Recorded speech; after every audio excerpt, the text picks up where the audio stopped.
tabú en la autoexploración mamaria, justamente alrededor del Día Internacional del Cáncer de Seno. Y esto es algo que no solamente para el cáncer de seno va a terminar aplicándose con todo lo que podríamos decir el día de hoy, sino todo, digamos, el tabú que hay alrededor del cuerpo, no solamente para cuestionarse por qué no hacemos este tipo de exámenes y por qué no tenemos una detección adecuada, con tiempo, que nos permita vivir más, que nos permita tener una mejor salud, cuando no solamente es la cuestión de la técnica, sino el hecho de decir cómo me voy a tocar a mí mismo, cómo voy a buscar yo. Eso es como estimularse, eso es algo pecaminoso, eso es algo que no se debe de hacer. Cuando todas estas cosas nos van haciendo cargar justamente este tabú, vamos poniendo nuestra vida en peligro. Pero bueno, de eso vamos a hablar el día de hoy, así que quédese con nosotros, vamos a ir a un pequeño bloque comercial y regresamos.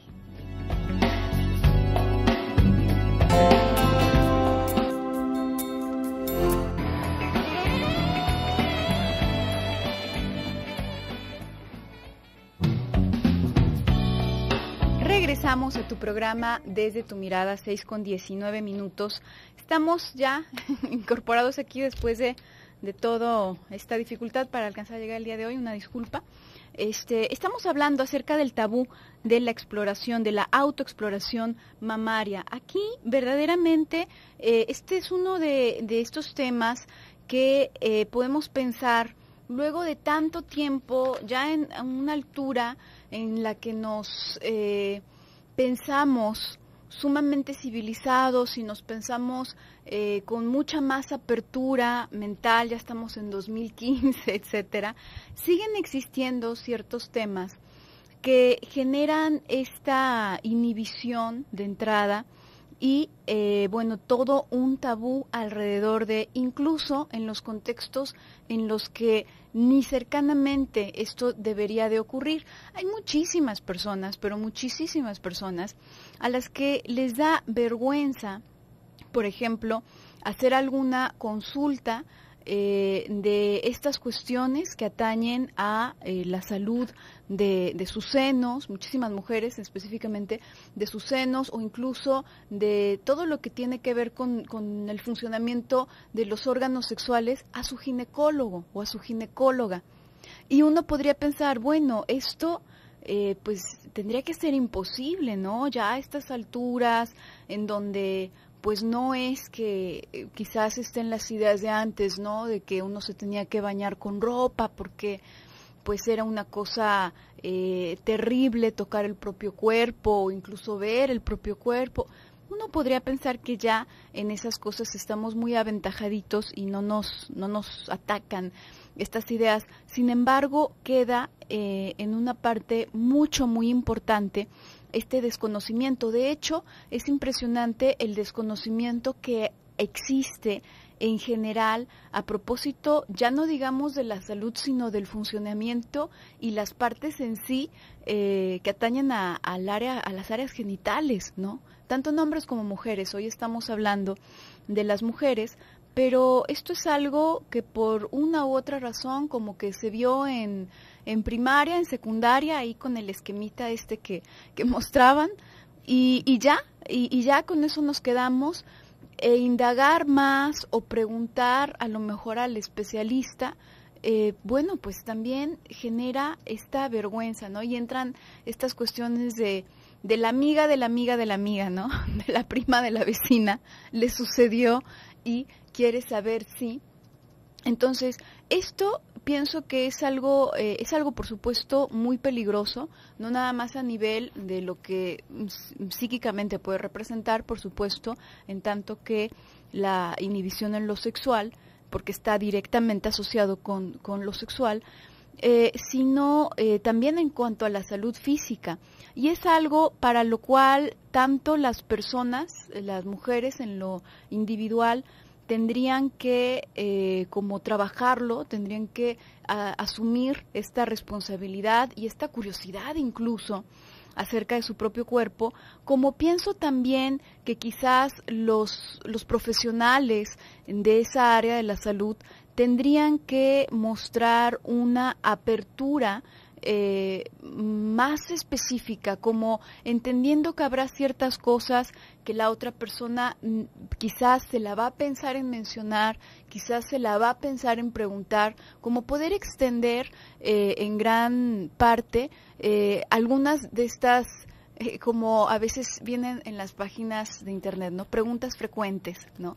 Preguntas frecuentes que difícilmente salen verdaderamente a la luz. Pienso que esto sí sería muy benéfico.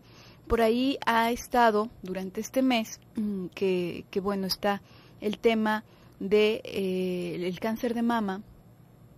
Ha estado este comercial, seguramente si escuchas la estación constantemente, pues ya te habrá tocado escucharlo muchas veces. Nosotros lo escuchamos constantemente cuando estamos aquí en cabina, de esta mujer, ¿no? Que dice que pues de pronto se dio cuenta que tenía una bolita y porque se tocó porque le dolía, y que era del tamaño de, pues, del mundo, ¿no? ¿Qué es eso? Como, ¿qué tan desconectados podemos estar de nuestro propio cuerpo como para que esto llegue a ocurrir? Tú te puedes imaginar que en ningún momento le hubieses prestado atención a un dedo de tus pies, que en ningún momento en lo que llevas de tu vida te hubieses cortado la uña del dedo gordo del pie, imagínate. Y además ni siquiera te pasa por la cabeza, es como que no existe. ¿Por qué pasa esto? Esto necesariamente nos habla de un cierto grado de despersonalización, porque ya es demasiado, ya va más allá de una inhibición, y además en aquello que va asociado a las áreas genitales, digamos que queda además la dificultad extra, queda con la carga extra de todo el tabú de lo sexual, ¿sí?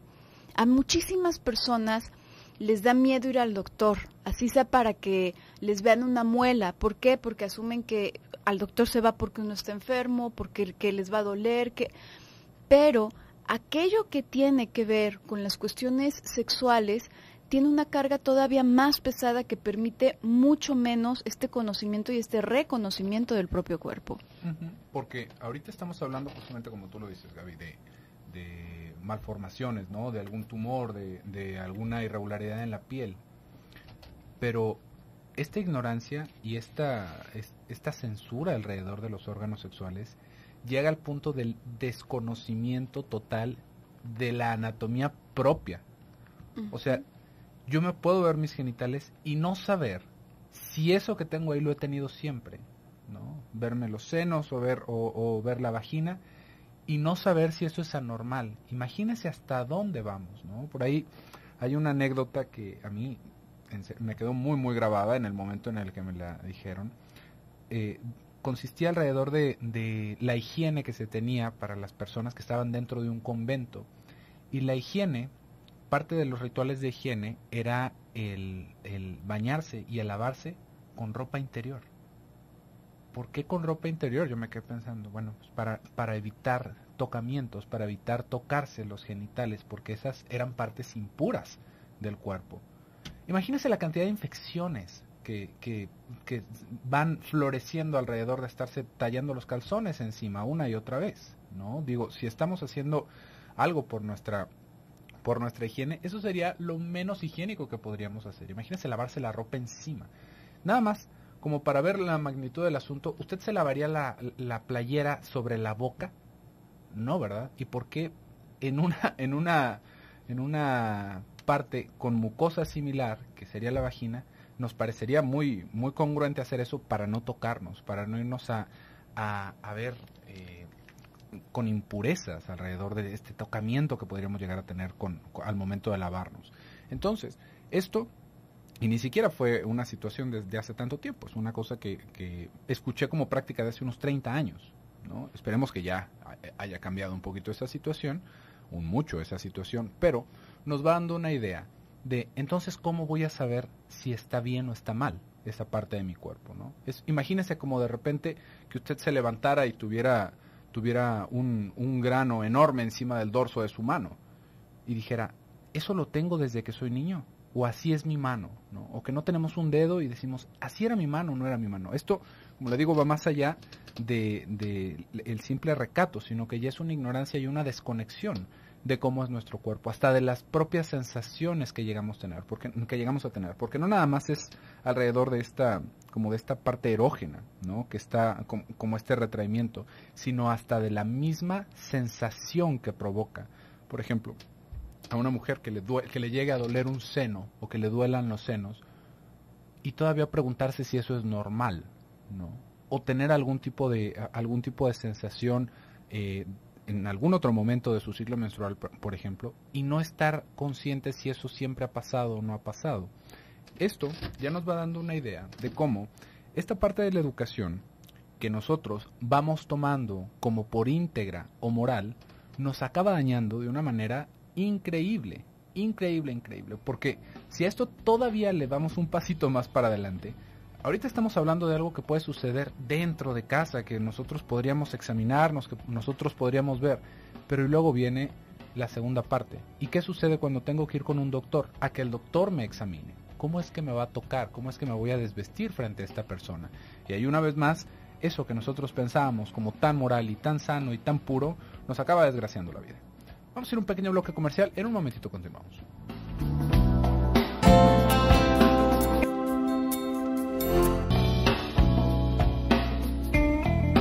¿Qué tal? Muy buenas tardes. No, yo me estoy... Bueno, es que Andamos descuadrados el día de hoy. Sí, me descuadró esta llegada. Regresamos, estamos de regreso a tu programa Desde tu Mirada. Estamos hablando acerca de este tabú a propósito de la autoexploración y decíamos, si bien es lamentablemente común el que se deje descuidada ciertas partes del cuerpo y exista una cierta despersonalización, yo creo que hay muchas ocasiones en las que en diversos temas hemos comentado y quizás recuerdes cómo a veces el cuerpo se experimenta como algo de alguna manera ajeno, ¿sí?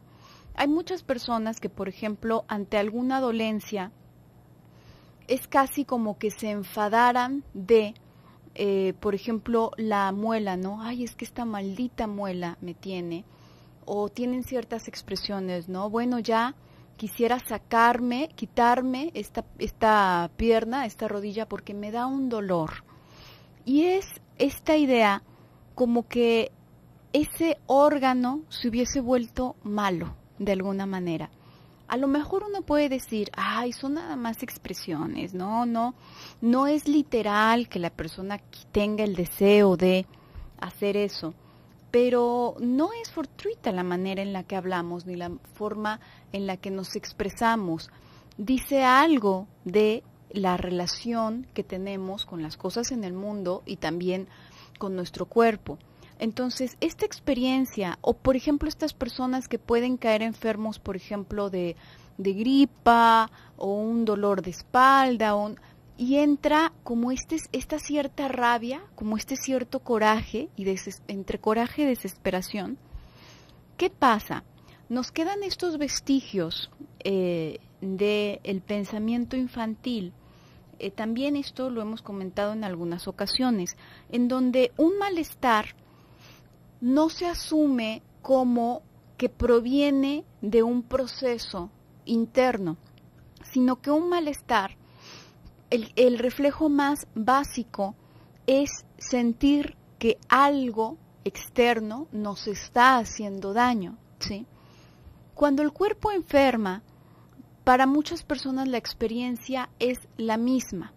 No es que se sientan como en su centro, que algo está ocurriendo en sí mismos, sino que es como que una parte, una pieza les dejase de funcionar, ¿no? Y entonces van con el médico como si fueran con el técnico, el del taller en el carro, y pues, ¿qué vas a hacer para arreglar esta pieza, no? Porque ya no funciona.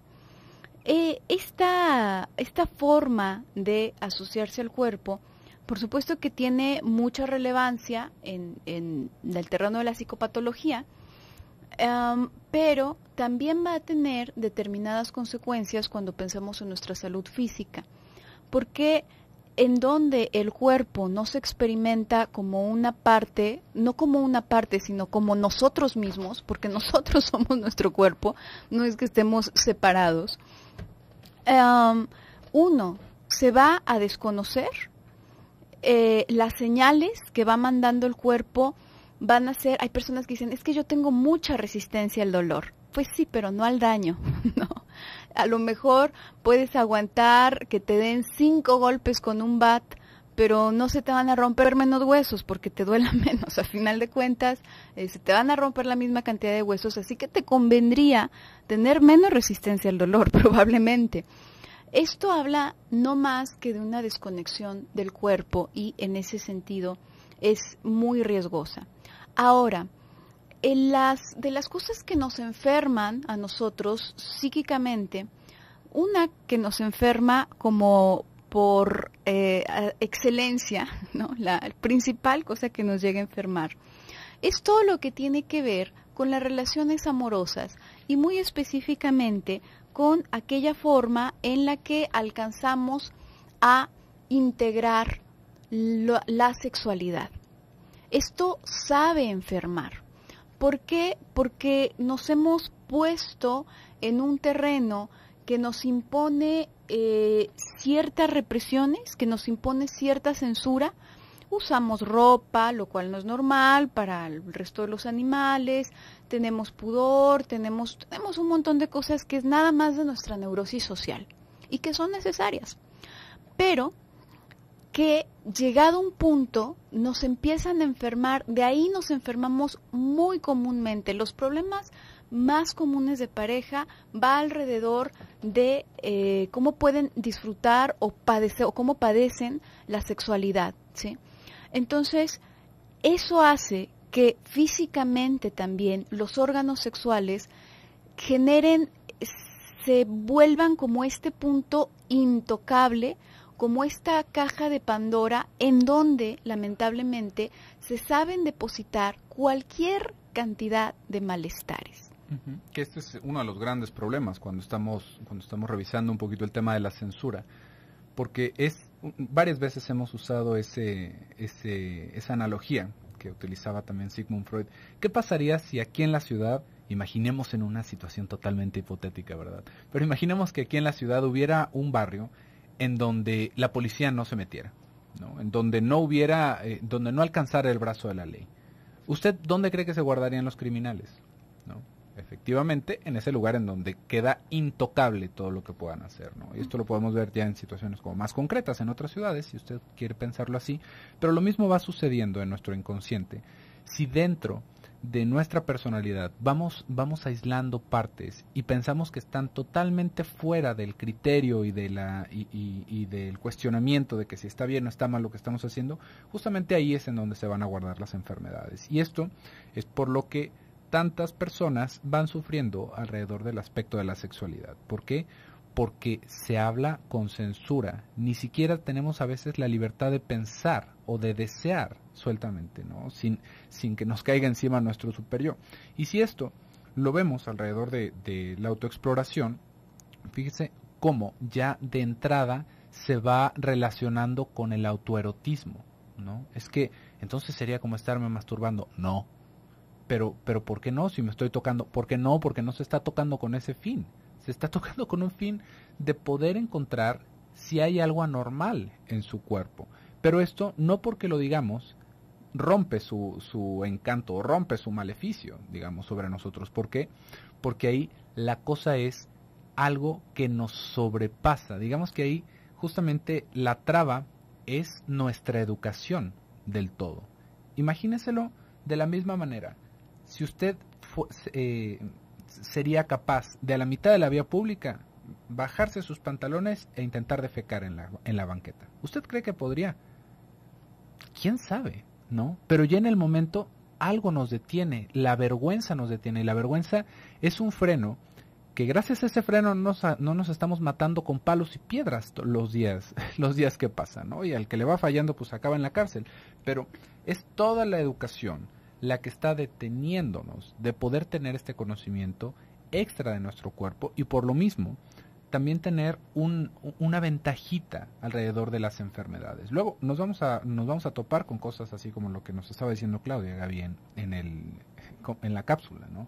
De esta artista, de esta celebridad más bien, que se extirpa ambos senos, pero de una manera preventiva. Por ahí en el momento hubo como mucha, ¿cómo lo podemos decir?, polémica alrededor de esto, porque uno puede decir, bueno, pero se le detectó algo y todo se acabó manejando como que era preventivo. Pues, definitivamente que si hay algo mal, pues bueno, se tiene que intervenir. Pero, y cuando es preventivo, casi nos estamos yendo al otro lado del espectro, ¿no? Ya ni siquiera es en la autopreservación o en el poder pensarlo de una o de otra manera, sino ya en un pasaje al acto, casi, ¿no? ¿Por qué? Porque entonces, imagínese, ¿no? También no vaya a ser que nos dé cáncer de testículos, entonces hay que removérnoslos. Entonces no vaya a ser que nos dé, porque ahí ya ni siquiera está esa traba de la censura, porque justamente lo estamos viendo en una celebridad que tiene una historia totalmente diferente, que tal vez lo pueda tener una persona que lleva una vida con unos valores muy distintos dentro de una vida más, lo podríamos decir, cotidiana. Pero bueno, vamos a ir a un pequeño bloque comercial, en un momentito continuamos. Regresamos a tu programa Desde tu Mirada, 6:50 minutos. Estamos en el último bloque del programa del día de hoy ya, para concluir con este tema. El tabú en la autoexploración mamaria. Y hace un momento, José Luis, en el bloque pasado tú estabas comentando acerca de cómo cómo esta inhibición puede pegarse con la idea de la masturbación, ¿no? De este autoerotismo que, bueno, pues es también un tabú muy importante. Entonces, aquí tendríamos que pensar algo importante. El autoerotismo, por lo general, por supuesto, va de la mano con todo lo que tiene que ver con el onanismo o la masturbación, ¿sí? Pero no es lo único que abarca el autoerotismo. Tendríamos que entender que el hecho de que nosotros amemos algo, lo que sea, el hecho de que a ti te emocione algo, lo que sea, las vacaciones que estás planeando para dentro de X cantidad de tiempo, el encuentro que vas a tener con esta persona que hace tiempo que no ves, tu trabajo, un nuevo descubrimiento, qué sé yo. Todo esto va íntimamente asociado a la pulsión sexual. Recordemos que la pulsión sexual, que en los animales salvajes trasciende, el instinto sería, ellos no tienen pulsión, tienen instinto sexual. Para los animales salvajes trasciende en reproducirse para preservar la especie y ya después de eso se pueden morir, ¿no? Ya después de eso cumplieron con su misión en la vida. Para el ser humano, por crecer en esta estructura social tan compleja, se va complejizando también la cabeza y del instinto sexual, digamos que trasciende a pulsión sexual. Y esta pulsión sexual comienza a diversificarse, lo cual significa que nosotros no nos contentamos con reproducirnos y después de eso morir.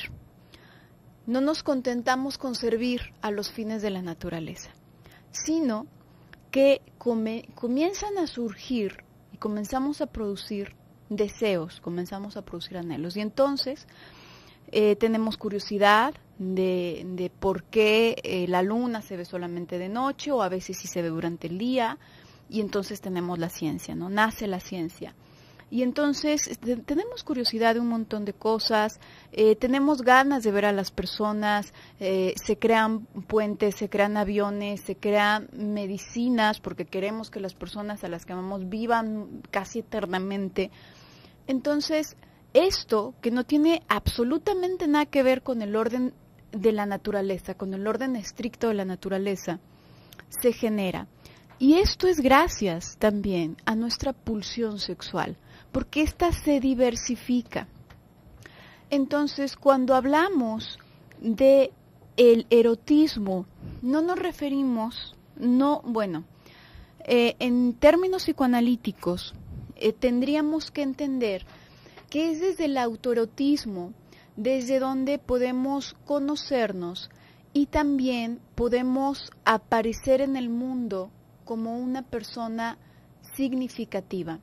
Se dice, por ejemplo, que la madre nace el niño así como un molotito de carne, ¿no? Nace como cualquier otro animalito salvaje, nace en la naturaleza y pues ya lo podría amamantar y ya, ¿no? Y no tener lenguaje, a lo mejor no hablarle y bueno, pues seríamos como changuitos básicamente.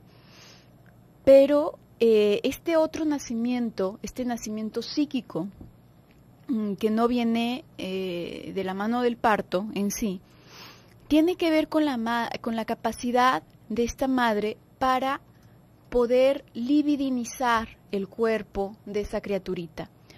Que al decir libidinizar, evidentemente, pues que no nos estamos refiriendo a una cuestión de este ámbito como cachondo, ¿no? Evidentemente que no, sino que va en una de estas ramificaciones de la pulsión sexual, en donde la madre carga de esta energía libidinal y le otorga este significado y esta vida psíquicamente a la criatura, ¿sí?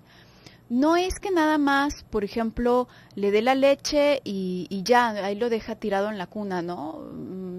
A lo mejor le da el biberón y se aleja, sino que es este gusto y es este placer por abrazarlo, por reconocer el aroma de la criaturita, por el calorcito, por todo esto que es extra, que si no lo hiciera, pues no se moriría de hambre, pero a lo mejor sí se quedaría muy abandonado el niño. Todo esto implica ese cargarlo libidinalmente. Y esto es algo que si bien en un primer momento requerimos que otra persona lo haga por nosotros, que nos vea como una criatura a la que ama, que nos vea como una criatura a la que le dan ganas de abrazar, a la que le dan ganas de acariciar, de tocar, esto es algo que más adelante también nosotros debemos de ser capaces de hacer. Uh-huh. Y acá hay otra cosa que tendríamos que poner mucha atención alrededor de, justamente, ahorita como estamos hablando de esto de la autoexploración. Tú estabas hablando, Gaby, de cómo hay dos vías, ¿no? Que por un lado pareciera que está la erótica, pero hay otra vía que es el libidinizar ciertas partes de nuestro cuerpo, ¿no? Que tú lo estabas hablando alrededor de los hijos, ¿no? De los niños, de cómo efectivamente también está ligado el amamantar, por ejemplo, con los senos. Claro. ¿No? Y acá nosotros por lo general vamos haciendo este esfuerzo de separar en todo sentido lo sexual, ¿no? Porque lo sexual nos va sonando feo, nos va sonando como sucio. Pero una vez más, esto es alrededor de nuestra educación y de lo que nos puede llegar a lastimar este tipo de educación en donde está esta moral absurda, ¿no? En donde todo lo que genere placer tendría que estar censurado. Porque si tomamos este mismo ejemplo del amamantar, también para las madres es una sensación... Es estimulante. Ajá, es estimulante amamantar a los niños. No es estimulante así como de, hoy sí, ¿verdad? Que déjame prendo unas velas para amamantar a mis niños. No, pero es una estimulación también. Pero y debería de generar un placer. Es bueno que le genere un placer. Por supuesto que debe generar un placer. No es un placer igual en el aspecto sexual que, por ejemplo, cuando se comparte la intimidad con la pareja. Pero sí es una sensación agradable. Y el que sea una sensación agradable es lo que provoca que lo hagamos. Si toda nuestra educación va alrededor de evitar esos momentos placenteros, nos estamos mutilando psíquicamente. Si el tabú que se va generando alrededor de la autoexploración es porque, no, es que, ¿y qué tal? ¿Y qué pasa si siento bien? Qué bueno. Qué bueno, hombre. Aparte del miedo de estarse revisando Extra. a ver si uno tiene cáncer en un seno, faltaba que aparte lo tuviéramos que estar haciendo, bueno, con el pulso de cirujano. Que te duela. ¿No? Que te duela. No, hombre. No. Pero es eso. Fíjese cómo todo el miedo va alrededor de decir, ¿y qué si siento placer? ¿Y qué? ¿No? ¿Qué? ¿Cuál sería el punto? ¿No? pues bueno, de menos ya pasó un poco menos amargo ese rato en el que dice, bueno, si tengo algo, no tengo algo, si tengo que irme a revisar con un doctor, no tengo que revisarme un doctor, porque también es como una preparación alrededor de lo que puede venir, ¿no? ¿Por qué? Porque si detectamos algo que está mal, vamos a tener que ir con un doctor. Y ahí sí, pena y todo, nos vamos a tener que desnudar y vamos a tener que pasar ciertas vergüenzas, porque no nada más es en nuestra intimidad y en lo que nosotros tomamos nuestro tiempo y nos revisamos, sino que ya es con una máquina, en un laboratorio, y esto de alguna manera también nos va familiarizando para la eventualidad de que tuviéramos que llegar a eso. Y esto lo puede llegar a ser menos traumático. Evidentemente que no es como que ya nos acostumbremos a estarnos revisando en una situación médica, pero sí nos va dando una antesala, porque si no, solamente quedamos con este espacio abismal en el mejor no me quiero enterar, y ya que me entero es demasiado tarde, ¿no? ¿Por qué? Porque no me animé ni a revisarme yo, ni a que me revisara alguien más, porque ya sentí una incomodidad, pero no era tan doloroso, y ya hasta que ya estamos en el límite de nuestra tolerancia, vamos y es demasiado tarde. Así que anímese, no pasa nada. Poco se puede hacer con una recomendación a través del radio, pero ojalá y pensando un poquito en estas cosas y por qué sentimos tanta pena y por qué nos acabamos deteniendo, le ha usted algún sentido para animarse a autoexplorarse y muy posiblemente salvar una vida más, ¿no? Pero bueno, por el día de hoy se nos ha terminado el tiempo. Muchísimas gracias por el favor de su atención. Yo me despido, soy José Luis Amarripa. Yo soy Gabriela Maldonado, hasta pronto.